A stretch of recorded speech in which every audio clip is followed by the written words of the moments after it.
Hello guys, sa video ito guys, magbabalik na tayo ng ating mga screen at saka yung salaan na nilinisan natin. Grabe ang lumina. Ayan guys, nililinis natin yan at nasabunan ng gusto at nabilad sa araw. Yan, ibabalik na natin yung salaan. Grabe ang puno-puno siya ng yung oil. Parang oily na talaga, nagdikit-dikit na, sobrang dumi na talaga. Tsaka yung pinaka-screen niya dyan sa may sip-sipan talaga yan. Yan, first time ko pang nalisan muna sa pagkabili ko sa unit. Yan guys,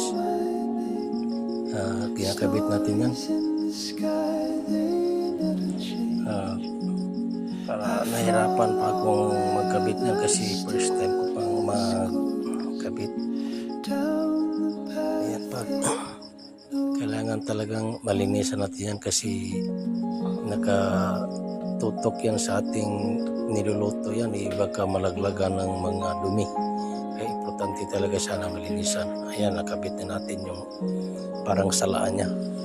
At isusunod natin yung screen niya, pinaka-screen niya sa ayan ang pinaka-screen. Grabe, puno-puno din yan ng mga oil grease. Dami talagang dumi na talaga sa mga pagsisip-sip niya ng ating mga pagluluto. Kailangan talaga natin na malinisan, na-maintain sa ganun. Pag nagluluto tayo, hindi yan mahulugan ng dumi yung mga niluluto natin. Ayan guys,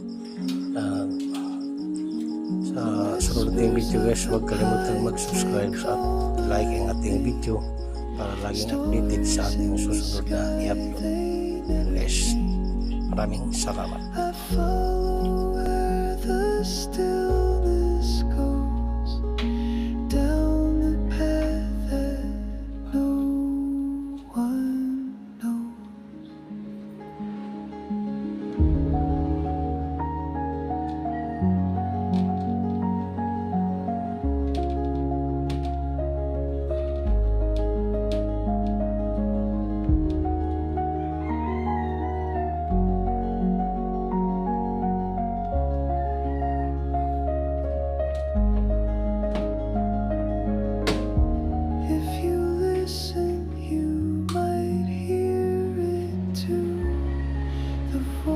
Of the world that's calling you.